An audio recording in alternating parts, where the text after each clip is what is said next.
Dear people watching and listening, Assalamu alaikum. Kindly like and share this video and subscribe to my YouTube channel. Please support my channel by contributing to my Patreon account so that I can continue making the audiobook series. Salahuddin al-Ayyubi, Volume 2, The Establishment of the Ayubid State. Start of Chapter 3. Beliefs, Aqeedah of the Ayubid State. Restoring the identity of the Muslim Ummah and restoring the beliefs of Ahl Sunnah wal Jama'ah were among the most prominent features of renewal during the Zangid and Ayubid eras.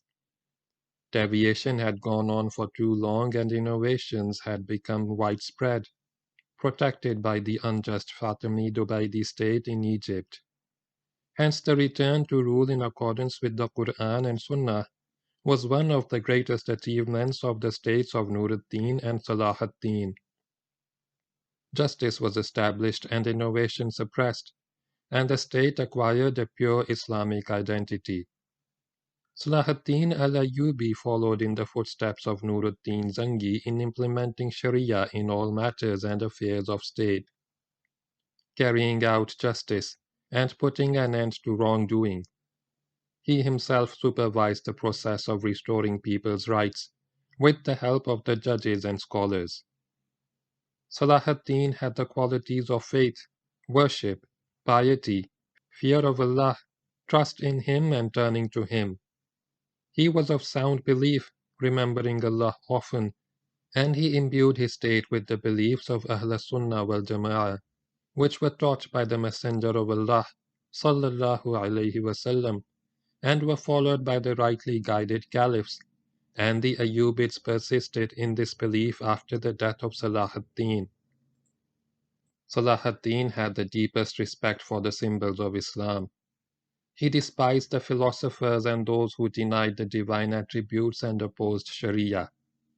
If he heard of any stubborn heretic in his kingdom, he would issue orders that he be executed. He fought the Ismaili Shiite school of thought and managed to implement the plans which had been set out by Nuruddin Zangi to put an end to the heretical Ubaidi Fatimid state. He strove to fight corrupt beliefs in Egypt and to restore sound Islamic thought in that land by means of a clear strategy.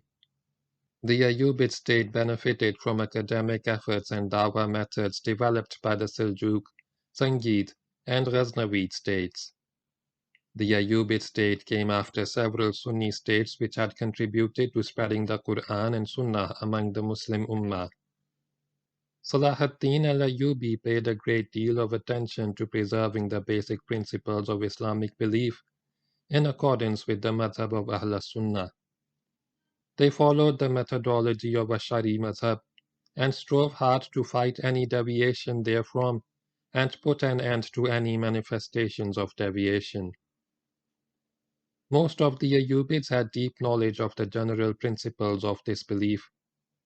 Ibn Shaddad says concerning Salahuddin, he, may Allah have mercy on him, had a sound belief and frequently remembered Allah.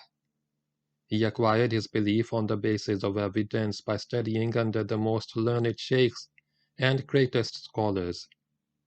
Thus he acquired belief that was sound and free of the taint of anthropomorphism, without it leading to him denying any divine attributes or engaging in misinterpretation.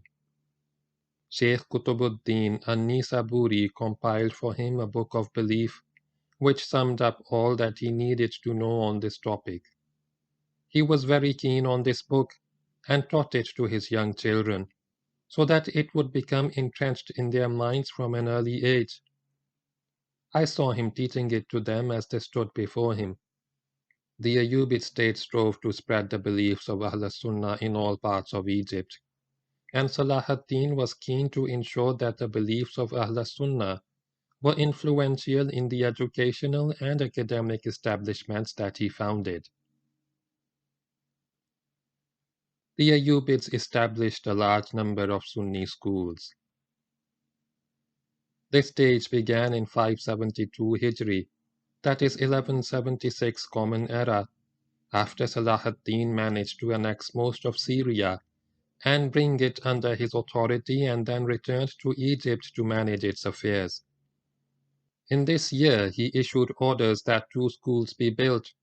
One for the Shafi'i is near the grave of Imam al-Shafi'i, which was known as Al-Madrasah as-Salihiyah, and the others for the Hanafis. That was followed by the founding of Sunni schools in many places in Cairo and elsewhere on the part of Ayubid emirs and their helpers.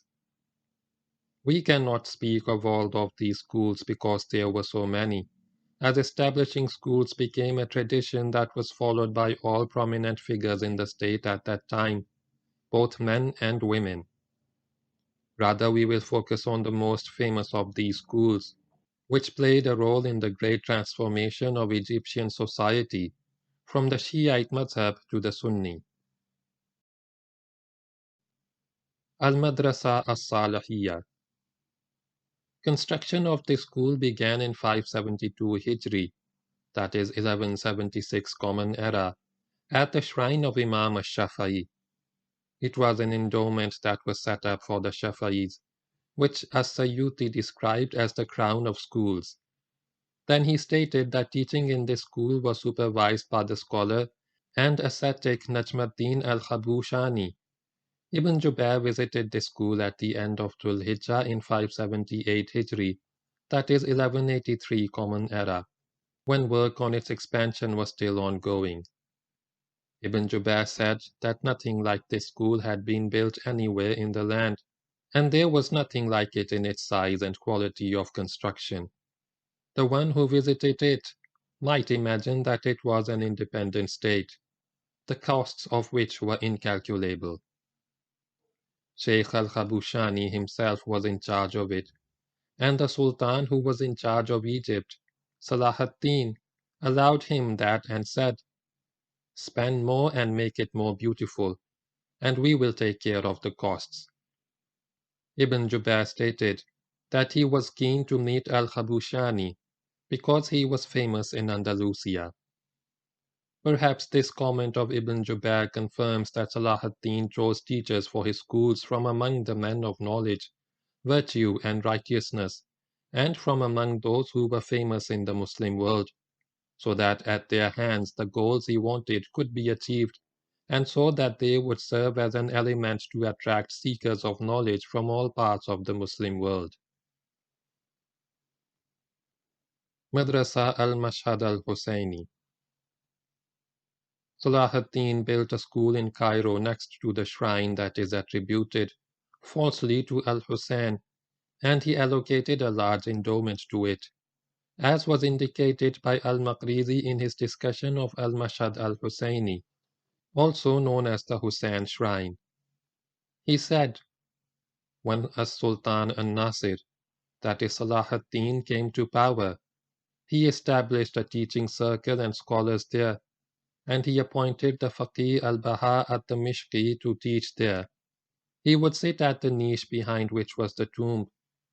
When Ma'in ad-Din Hassan ibn Shaykh al-Mashayikh became the Wazir of Malik al-Kamil, he collected enough money from the endowments to be able to build a room for teaching as exists now, and rooms for the scholars on the upper floors. The general aim which Salahuddin was seeking by establishing Sunni schools in Egypt was to strengthen the Sunni madhab and put an end to the Shiite madhab. So establishing this school inside the Husayn shrine served a special purpose.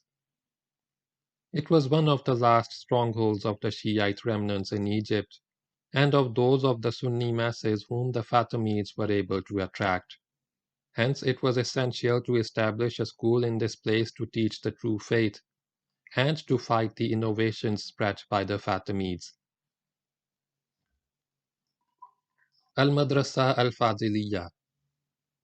Another of the important schools that were founded during this period was Al-Madrasah al-Fadiliyah, which was built by Al-Qadi al-Fadil in 580 Hijri, that is 1184 Common Era, which he donated as an endowment devoted to the Shafa'is and Malikis. One of its halls was allocated to Imam al-Qasim Abu Muhammad al-Shatibi, the author of al-Shatabiyah, who died in 596 Hijri, that is 1294 Common Era, to teach Quran and the various recitations. A large number of books were donated as an endowment to this school, the number of which was said to be 100,000. Alongside it was allocated a place to teach orphans at appointed times. Al-Makrizi described this school as one of the greatest schools of Cairo.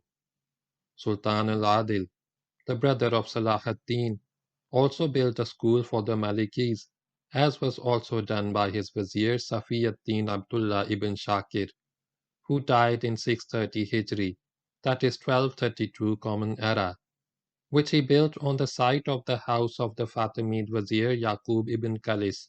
Ibn Shakir was a scholar who followed the madhab of Imam Malik. Dar al-Hadeeth al-Kamaliyah. Al-Malik al-Kamil ibn al-Adil was very fond of listening to Hadith narrations, and had a great deal of respect for the Sunnah and its scholars, and he was eager to spread this knowledge. So he established the first school in Cairo for the teachings of the Hadith, which was al-Madrasah al-Kamiliyah, in 622 Hijri, that is 1225 Common Era. He devoted it to those who studied Hadith, then to the Shafi'i scholars. He appointed al-Hafiz Umar ibn Hassan al-Andalusi, who was known as Ibn Dahiyah, who died in 633 Hijri, that is 1235 Common Era, in charge of it. He had deep knowledge of the Hadith and was devoted to this subject, and al-Malik al-Kamil had been raised by him. Al-Madrasah as-Salihiyah. This school was built by as-Salih Najmuddin Ayub ibn al-Kamil on the site of the Eastern Fatimid Palace. He started to build it in 639 Hijri, that is 1241 Common Era, basing the idea of the school on al-Madrasah al-Mustansiriyah, which was devoted as an endowment to all four madhabs, and in which regular lessons were given in these madhabs. In 641 Hijri, that is 1243 Common Era. Al-Makrizi says concerning him, he was the first one to allocate space for all four madhabs in one place. The importance of this school was that it gave the Hanbalis the opportunity to contribute their efforts to the Sunni revival movement in Egypt, because until the establishment of this school, they had been the only Sunni group for whom the early Ayubids did not pay any attention to founding a school. Perhaps the reason why no attention was paid to them was that they were very few and rare. This is supported by what as-Suyuti said concerning them when he was discussing the Hanbali scholars in Egypt. He said, "There are very few of them in Egypt, and I have not heard anything about them except in the 7th century Hijri, and after." He explained the reason for that by saying, the madhab of Ahmad did not appear outside Iraq until the 4th century, in which the Ubaydis took control of Egypt and destroyed the imams of the three madhabs which were present there by killing, banishing, and expelling, and they established the heretical Shiite madhab. Then when their state fell, the scholars of all the madhabs began to return there. The efforts of the Ayubids in establishing schools were not limited to Cairo only. They extended this to other cities in Egypt as well. In Fayoum, Taqiyuddin Umar founded two schools, one for the Shafa'is and another for the Malikis. Salahuddin founded a school for the Shafa'is in Alexandria in 577 Hijri, that is 1181 Common Era. The many endowments and the facilities available to the teachers and students in these schools were among the important means which played a role in attracting scholars and seekers of knowledge to Egypt. It was traditional when a school was founded for an endowment to be established to guarantee the continuation of academic life therein. Ibn Jubair said, "One of the sources of pride for this city, that is Alexandria, under the rule of its sultan was the schools and inns, which were established there for seekers of knowledge and worshippers who came from distant lands, where each one of them could find accommodation and a teacher who could teach him the branches of knowledge that he wanted to know, as well as a stipend to take care of him. The Sultan's care for these people who came unexpectedly even went so far as to build baths where they could bathe, and setting up a hospital to treat those of them who fell sick, where doctors were appointed to check on them." Ibn Jubair also made reference to the large numbers of mosques in Alexandria, where there might be 4 or 5 mosques in a single place, or there might be combined mosques formed of a mosque and a school, all of them with regular imams appointed by the Sultan. Some were paid 5 Egyptian dinars per month, and some were paid more or less than that. This was one of the great deeds of the Sultan. This brilliant picture which Ibn Jubair gives of Salah ad-Din's efforts in Alexandria is indicative of his great efforts in this field in the rest of the country too, because Alexandria had remained a bastion of Ahl Sunnah during the Fatimid period, at the end of which it had 2 Sunni schools, one of the Malikis, which was Madrasat al-Hafiz ibn Auf az-Zuhri, and the other for the Shafa'is, namely Madrasat al-Hafiz as-Salafi. These 2 schools were able to play a major role in preserving the Sunni legacy in Fatimid Egypt. Al-Qadi al-Fadil mentioned this fact in one of the letters that Salah ad-Din sent to Nuruddin after he discovered one of the Fatimid preachers in Alexandria. He said, "What may please your Highness is that the people of Alexandria are followers of the Sunni madhab. If Salah ad-Din set up so many endowments in Alexandria, which had preserved its Sunni identity, then undoubtedly the endowments that he set up in other regions, where the Fatimid message had been more popular, were more numerous and greater." This is indicated by the salary that Salah ad-Din decreed for Najmuddin al-Khabushani, the teacher of as-Salihiyah school. He allocated to him a stipend of 40 dinars per month for teaching, 10 dinars for supervising the endowments of the school, 60 pounds of bread every day, and 2 buckets of Nile water. Ibn Jubair completed the picture for us when he listed Salah ad-Din's efforts in Cairo, which were aimed at making it easy for seekers of knowledge to find a place there. He said, "It is amazing that Al-Qarrafa is all built mosques and frequented shrines, to which strangers, scholars, righteous people and the poor come, and there are regular stipends for each place, coming from the Sultan every month. The same is true of the schools in Egypt and Cairo. We calculated that the spending on all of that adds up to 2,000 Egyptian dinars each month. For this it is clear that whilst Salah ad-Din was following the progress of the Sunni revival in Egypt, he did not stop at founding schools. Rather, he was also keen to attract Sunni scholars to Egypt from all parts of the Muslim world, so that they could contribute their efforts to this intellectual revival, after the Fatimids had done their utmost to put an end to the Sunni scholars in Egypt. We have seen above what as-Suyuti recorded of their wiping out all the imams of 3 madhabs in the country, by killing, banishing and exiling. After their state fell, scholars of all the Sunni madhabs came back to Egypt, and the efforts of Salah ad-Din were the greatest encouragement for this migration of Sunni scholars to Egypt. Just as Salah ad-Din was keen to attract the scholars to Egypt, he also paid attention to attracting the Sufis, so he established for them the first Sufi Khanqah in Egypt, which was devoted especially to poor Sufis who came from all over the world, and he set up many endowments for them, and appointed a sheikh to run their affairs, who was known as Sheikh al-Mashayikh. Al-Makrizi states that the Sufis who lived there were known for their knowledge and piety, and that the number of its inhabitants was 300. The Sultan provided bread, meat, and sweets for them every day, and allocated 40 dirhams every year for clothing, and he built a bathhouse nearby for them. If any of them wanted to travel, he gave him some money to help him reach his destination. In my opinion, this extra attention that was given to the Sufis served a particular purpose which was connected to the Sunni revival movement. Although moderate Sufism was a trend that was respected by rulers and the general populace at that time, paying particular attention to it to this extent in Egypt was done deliberately, with the aim of achieving a specific goal.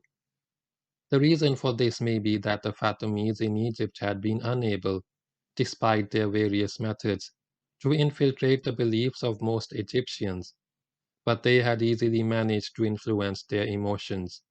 Expressions of grief and weeping for al-Hussein, celebrating the birthdays of the Prophet's family, and a great deal of attention that the Fatimids had shown to these and other occasions, had all left a mark of the emotions of the Egyptian people, and there is still some trace of these elements today.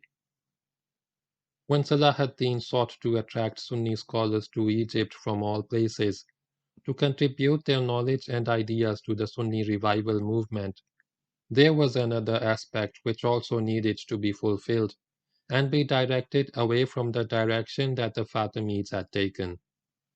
This was the emotional aspect which the Fatimids had been able to control easily. The Sufis were among the groups who were able to satisfy this aspect at that time.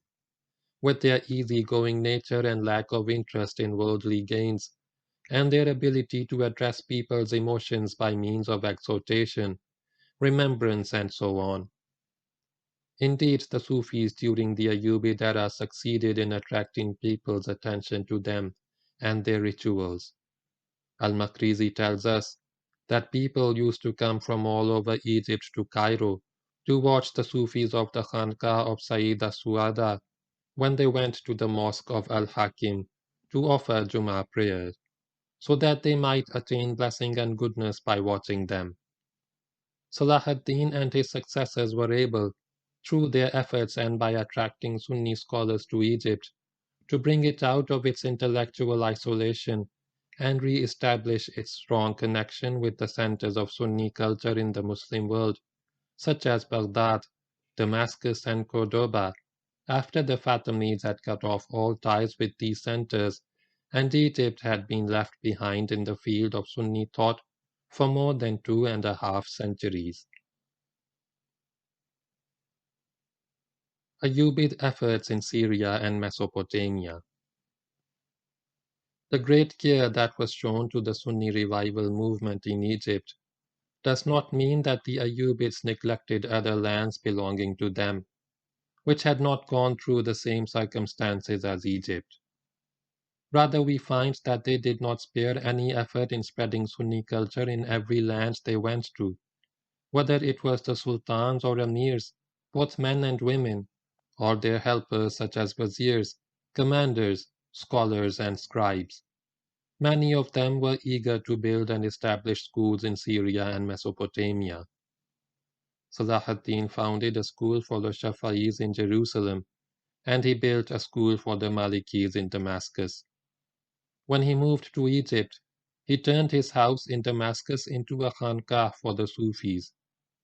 Taqiyuddin Umar founded a school in Edessa, and Al-Aziz Uthman ibn Salah ad-Din completed a school in Damascus that his brother Al-Afdal had started to build, and which became known as Al-Madrasah al-Aziziyah.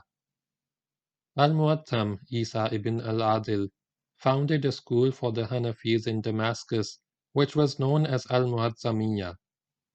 Saif al-Islam, the brother of Salah ad-Din, established a school for the Hanbalis in Damascus.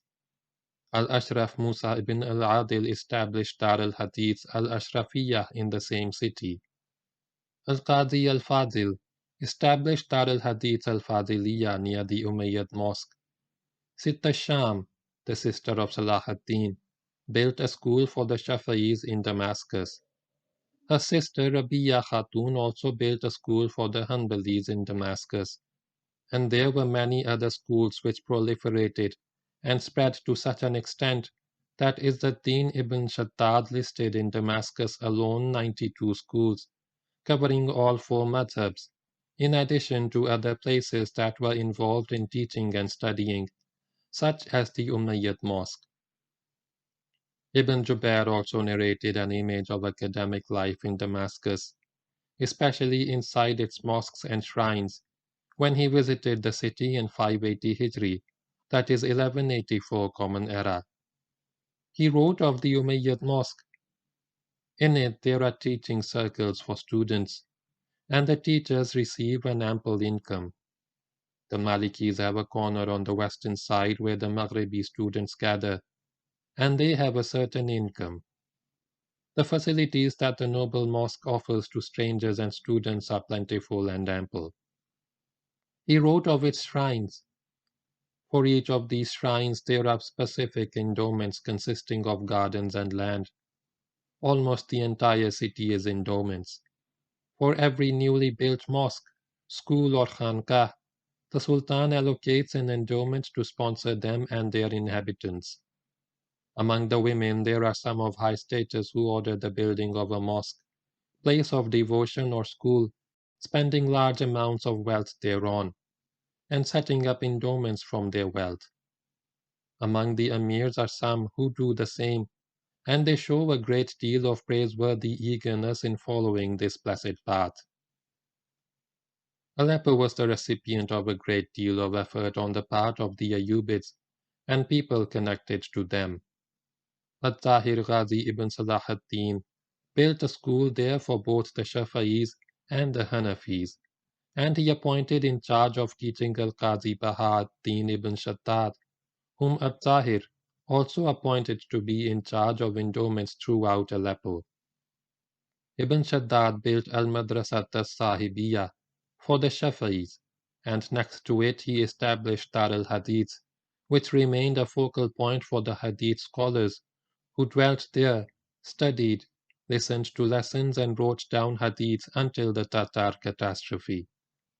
He established as an endowment for it one of the villages of Aleppo, and near this school he also built a house for the Sufis. Throughout the Ayubid period, Aleppo remained a beacon of knowledge to which students came from all over, by the grace of Allah and due to the intellectual efforts led by Ibn Shaddad, who paid attention to running its affairs and gathering the scholars there. During this time, many schools flourished, to which scholars came from various lands, and a great deal of attention was paid to seeking knowledge and benefiting from it. Ibn Khalikan states that he and his brother joined the school that was founded by Ibn Shaddad, who taught there himself and arranged for 4 prominent scholars to assist him. Ibn Khalikan also states that the scholars in Aleppo at the time of Ibn Shaddad were highly respected and well cared for, especially the scholars of his school, who attended the Sultan's gatherings and broke their fast at his table in Ramadan. After Jummah prayer, the Qadi gave a lesson in Hadith to the worshippers. Ibn Wasil states that he went to Aleppo at the end of 627 Hijri, that is 1230 Common Era, to study fiqh, the sources of Islamic jurisprudence, grammar, and Arabic language, and to seek blessing by meeting Ibn Shaddad, and he stayed in Al-Madrasah as-Sahibiyah. End of part 1 of chapter 3.